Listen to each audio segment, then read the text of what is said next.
Selamat datang di Lope Lokaloka bersama saya Marina Nurprativi. Sesi kali ini kita akan membahas cara-cara, tips-tips untuk membuat makanan enak yang lebih sehat tanpa tepung terigu. Yuk, kita simak sama-sama ya. Materi ini disponsori oleh Lokaloka, L-O-K-A, L-L-O-K-A, jangan lupa L-nya ada 2 di tengah. Lokaloka bisa bikin makanan Anda lebih enak, lebih sehat tanpa menggunakan tepung terigu. Dan Anda bisa mendapatkan potongan harga 10% untuk pemberian produk Lokaloka apapun di website lokaloka.com dengan menggunakan kode kupon LOPE, L-O-P-E. Jadi Anda bisa masuk ke lokaloka.com, pilih produk Lokaloka yang Anda butuhkan. Setelah itu sebelum check out jangan lupa masukkan kode kupon LOPE. Kode kupon ini berlaku seterusnya ya. Dan Anda akan langsung mendapatkan diskon 10%. Oke, pada sesi kali ini kita akan ngobrol tentang susah ya diet gluten free gitu, karena yang kita makan, yang Anda makan, yang saya makan nggak enak gitu. Nggak seperti terigu, karakteristik organoleptiknya yang sudah biasa Anda makan. Kemudian karena tadi susah, nah ini coba saya bagikan tips-tips ya, supaya membuat olahan gluten free ini lebih mudah dan hasilnya tetap enak. Oke, Anda pernah mengalami ini nggak? Membuat olahan gluten free ya, tapi hasilnya itu kok padat, bantet, seret, teksturnya seperti berpasir. Kemudian juga masih tercium aroma asli tepung ya. Kalau membuat mie putus, cepet-cepet putus banget, patah-patah gitu ya. Pernah nggak kayak gitu Anda coba? Kalau saya pernah, sering malah, sering gitu ya. Karena ini beberapa contoh benar-benar hasil belajar saya gitu, baca kegagalan untuk mengetahui karakteristik produk gitu untuk membuat olahan gluten free. Yang paling atas itu mie. Lihat deh hasil mie-nya itu dia nempel satu sama lain, kemudian juga tidak mulus dan cepat patah. Kemudian yang kedua ini adalah membuat roti tawar, tapi dia tuh setelah diangkat dari oven ambles, kemudian teksturnya malah seperti dodol atau padat banget gitu ya, atau rasanya malah nggak karu-karuan, jadi asin gitu rasanya. Berikutnya yang ini membuat cake. Sesimpel bikin cake pun gitu, saya pernah gagal untuk membuat olahan gluten free. Dan ini adalah jenis cupcake gitu, jadi warnanya nggak bagus, ketika dimakan juga padat gitu. Jadi bukan lebih ke gagal teksturnya, tapi padat dan seret gitu tuh menurut saya nggak enak. Nggak tahu kalau Anda. Ya, kemudian yang paling bawah ini martabak nih. Ini martabaknya kelihatan tidak ada rongganya ya. Kemudian juga tidak berserat. Jadi seperti apa ya? Ya seperti martabak bantet lah gitu ya. Oke, kenapa sih gagal gitu ya? Atau mungkin gak gagal sih, bisa dimakan kok, tapi kurang memuaskan gitu. Kurang pas di hati, kurang pas di lidah gitu ya. Beberapa faktor penyebabnya ini. Yang pertama, tidak memahami karakter tepung yang digunakan. Seperti saya udah pernah bahas sebelumnya, berbeda jenis tepung yang digunakan, berbeda karakternya, beda komposisi pati antara amilosa amilopektinnya, beda kemampuan dia menyerap air, beda teksturnya gitu. Nah, emang kita nggak bisa asal jebret pakai tepung A, tepung B, tepung C untuk membuat katakanlah misalnya sponge cake gitu yang kita harapkan tentunya sponge cake-nya ya. Sponge cake, karakteristik sponge cake yang diharapkan tuh apa coba? Kalau saya itu teksturnya dia empuk, kemudian rongganya dia sama gitu ya, maksudnya apa? Rongga-rongganya itu seragam, kemudian juga tidak seret ketika dimakan, tidak ada aroma yang aneh-aneh. Ngembangnya juga mengembang secukupnya, artinya tidak mengembang berlebihan karena kita menggunakan BTP pengembang yang juga berlebihan gitu ya. Kemudian yang kedua, resep yang digunakan tuh tidak sesuai. Jadi resep untuk tepung A, kemudian tepungnya kita ganti ke tepung Z. Nah, itu pasti hasilnya beda. Atau misalnya resepnya tepungnya udah sama nih, di situ di resepnya tercantum misalnya pakai mentega, kemudian Anda ganti dengan minyak kelapa. Itu pasti juga hasilnya ada perbedaan ya, ada perbedaan ya. Perbedaan hasil akhirnya ada yang cukup signifikan sehingga tidak diterima, ada yang ya masih oke lah gitu. Kemudian mungkin Anda menggunakan tepung tunggal saja. Misalnya tepung sagu doang, tepung beras aja atau tepung mocaf aja. Sehingga hasilnya itu tidak optimal. Oke sih hasilnya bisa dikonsumsi, bisa dimakan, tapi kurang optimal, kurang memuaskan. Kemudian yang keempat mungkin Anda tidak menggunakan hidrokoloid untuk pengganti gluten ya. Untuk olahan tertentu yang memang perlu banget peran gluten seperti roti dan mie. atau menggunakan hidrokoloid cuman takarannya nggak pas gitu ya, bisa jadi tuh hasilnya juga gagal. Atau hidrokoloidnya udah benar tapi komposisi bahan lainnya, misalnya komposisi airnya itu ternyata salah, jadi penyerapan air oleh tepung dan hidrokoloid itu nggak pas gitu, jadi hasil akhirnya juga nggak memuaskan. Banyak ya, banyak faktornya memang, dan kita semakin tahu faktor-faktor penyebab kegagalannya ketika kita memang mendalami makanan, mendalami tepung sebagai salah satu bahan baku utama membuat aneka olahan produk bebas gluten. Gimana caranya biar tidak gagal? Nah, saya kasih tahu jalan pintasnya ya. Jadi Anda udah pakai aja deh tepung loka-loka. Jadi tepung loka-loka ini hasil pengalaman saya menggeluti tepung lokal selama berapa tahun, dari tahun 2010. Ya, sejak saya lulus kuliah S1 Teknologi Pangan, saya fokus ke tepung lokal untuk membuat makanan yang bisa diterima oleh konsumen. Nah, masalahnya makanan yang bisa diterima oleh konsumen Indonesia itu yang teksturnya mirip-mirip tepung terigu gitu. Karena tepung terigu itu sudah menjadi pola konsumsi pangan pokok di Indonesia berdasarkan data dari Badan Pangan Nasional. Ya, ada 2 jenis pangan pokok kita yang menjadi pola konsumsi. Apa itu pola konsumsi? Artinya kita konsumsi terus-terusan dalam makanan kita sehari-hari, yaitu beras dan terigu. Ya, si tepung loka-loka ini adalah jalan pintas untuk Anda supaya membuat olahan bebas gluten itu tidak gagal atau meminimalisir kegagalan. Mungkin ketika pertama kali kenalan dengan tepung loka-loka nih masih ada 1-2 poin yang kurang pas gitu ya di hati Anda nih. Oh, kok pengennya kayak gini cuma masih kayak gini ya. Nah, tapi itu jauh lebih baik daripada Anda mencampur beragam jenis tepung bebas gluten di luar sana untuk mendapatkan formulasi yang pas. Ya, jadi tepung loka-loka ini sudah kita bantu formulasikan dari beberapa jenis tepung gluten free sehingga dia bisa digunakan untuk hampir semua jenis olahan dengan rasa yang tetap enak. Range olahan makanannya tuh luas banget. Cake, semua jenis cookies, risoles, martabak, dimsum, mie, roti, donat, pizza, sus, lumpia, gorengan, cheese stick, keripik, bayam, keripik tempe misalnya gitu ya, kembang goyang, nah itu bisa. Ya, jadi Anda tidak perlu menimbang lagi beberapa jenis tepung gluten free untuk mendapat komposisi yang pas untuk setiap olahan. Mau bikin cake, nimbang berbagai jenis tepung dulu. Mau bikin cookies, butuh tepung yang lain lagi. Mau bikin risoles, butuh beberapa jenis tepung yang lain lagi. Itu kan super ribet dan akhirnya Anda males gitu mau membuat tepung olahan, mau membuat sendiri makanan gluten free karena kok challenging banget gitu ya. Nah, ini kita bantu nih dengan menggunakan tepung loka-loka. Ya. Tepung loka-loka ini dia mengandung serat pangan dari tepung mokaf dan tepung sagu Papua. Kemudian aman untuk pencernaan ya karena gluten free. Warna tepungnya putih, aromanya tidak terlalu tajam. Ada aroma bahan asli, tidak bisa ditutupi ya karena kita menggunakan bahan bakunya itu memang mokaf, sagu itu dari bahan aslinya. Jadi pasti masih ada aroma-aroma bahan asli tapi tidak terlalu tajam dan mengganggu organoleptik banget. Nah, tepung loka-loka ini diformulasikan dari tepung beras, tepung mokaf, tepung sagu Papua, tepung maizena, dan binding agent. Ya, dari tepung beras, tepung mokaf ini kalau Anda menyimak materi Lope sebelumnya termasuk tepung sedang. Tepung sagu, tepung maizena ini tepung ringan ya. Jadi membentuk tekstur yang pas dengan komposisi tertentu, jadi Anda bisa bikin makanan olahan apapun yang tetap enak dan tentunya lebih sehat.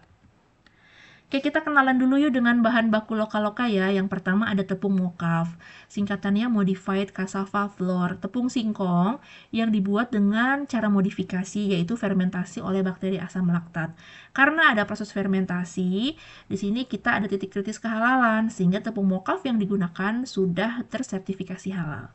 Ya, kemudian proses fermentasi menghasilkan tepung dengan kekentalan, kemampuan membuat gel dan kelarutan yang lebih tinggi. Sifat-sifat ini penting untuk membuat cake, cookies, atau roti atau mie yang memiliki tekstur yang lebih baik. Seperti itu dibanding kalau kita menggunakan hanya tepung singkong tanpa modifikasi. Kemudian fermentasi juga membantu menghilangkan aroma dan rasa tepung ya, hingga 70%. Ini kalau pembuatan tepung mokafnya benar ya.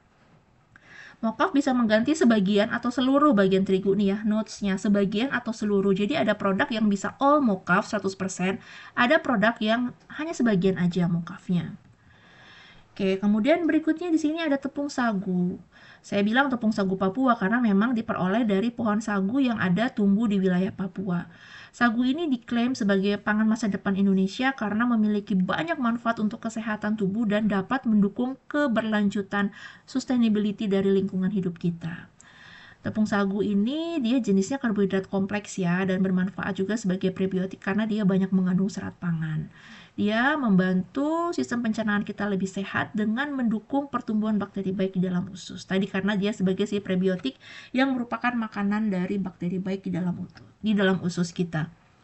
Kemudian tepung beras ini dibuat dari beras putih ya. Ini tidak mengandung karbohidrat kompleks memang, tapi kan tadi kita mix match dengan tepung mokaf dan tepung sagu ya. Biasanya tepung beras ini untuk makanan tradisional ya, untuk menghasilkan kue yang kenyal dan legit. Berikutnya tepung maizena, ini adalah pati jagung, bukan tepung jagung tapi pati jagung. Dia ini membantu, sifatnya dia membantu mensupport fungsi tepung mokaf, tepung sagu, tepung beras untuk membuat olahan yang oke. Jadi bikin gorengan lebih crunchy, bikin cake lebih lembut, bikin cookies bisa lebih renyah, ini dengan peran si maizena ini. Berikutnya kita menggunakan binding agent. Kita menggunakan binding agent ini sangat-sangat sedikit sekali komposisinya, berada dalam batas aman yang direkomendasikan beberapa jurnal atau penelitian dengan fungsi yang optimal. Jadi prinsipnya di Lokaloka, kalau kita menggunakan bahan tambahan pangan, itu kita gunakan sesedikit mungkin ya untuk mendapatkan hasil yang paling optimal gitu ya. Nah, kita pakai santan gam. Santan gam ini diatur ya penggunaannya dalam Perbadan POM nomor 11 tahun 2019, tentang bahan tambahan pangan. Santan gam ini tergolong CPPB, cara pengolahan pangan yang baik, artinya batas maksimum penggunaannya itu tidak diatur. Ya, kenapa tidak diatur? Karena dia memiliki efek kesehatan yang minimal banget untuk manusia.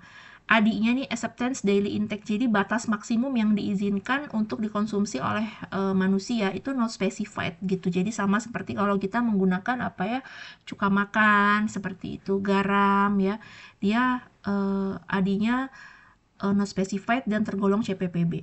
Kalau kita menggunakan pengawet, misalnya natrium benzoat gitu, itu pasti ada batas atasnya. Kemudian adinya juga diatur. Artinya dia kalau kelebihan konsumsinya itu memiliki dampak buruk untuk kesehatan.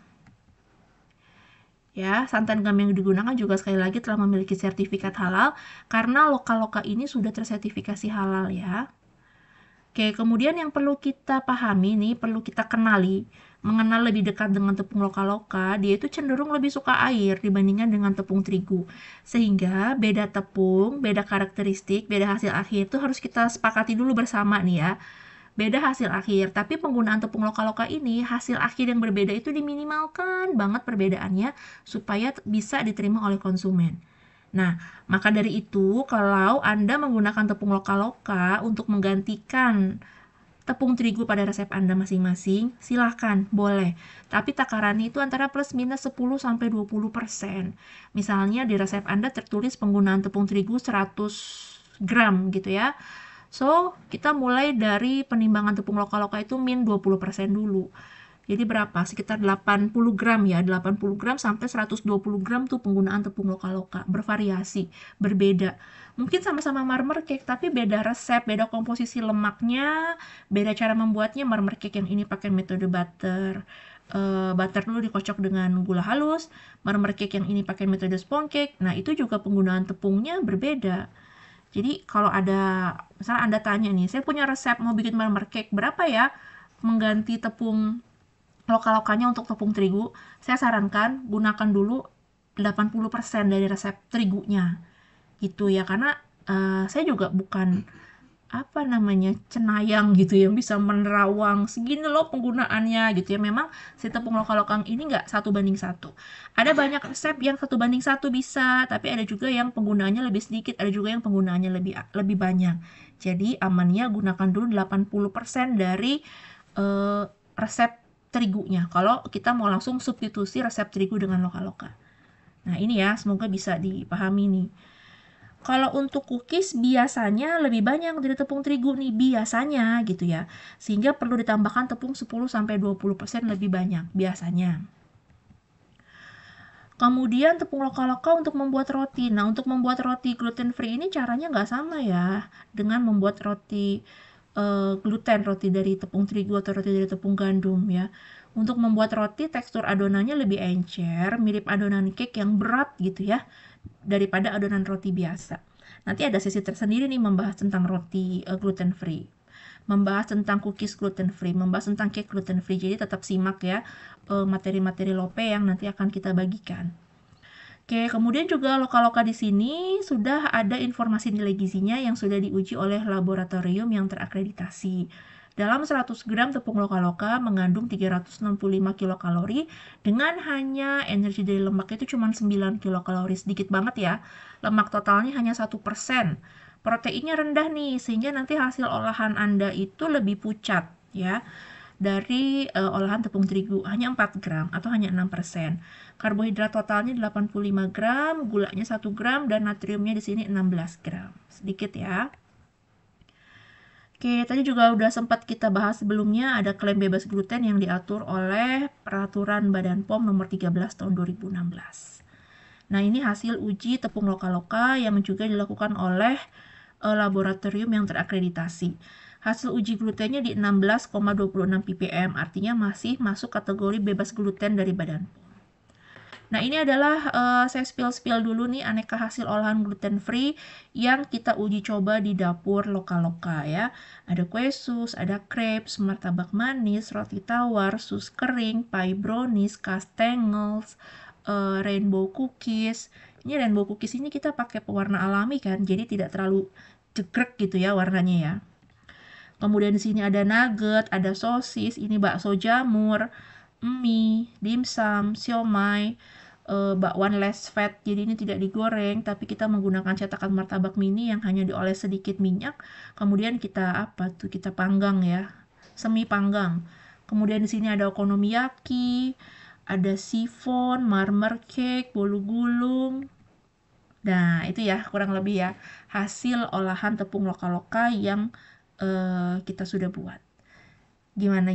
Ada yang mau didiskusikan nggak? Ada yang mau ditanyain nggak? Boleh ya, email ke saya. Email ke saya langsung. Ke marina@lokaloka.com. Jangan lupa L-nya ada 2 di tengah, lokaloka.com. Dan kalau Anda sudah menyimak materi Lope ini, mau check out produk Lokaloka di website lokaloka.com, jangan lupa gunakan kode kupon LOPE, LOPE untuk mendapatkan diskon 10% tanpa batas waktu. Oke, terima kasih sudah menyimak Lope. Sampai ketemu di materi Lope selanjutnya.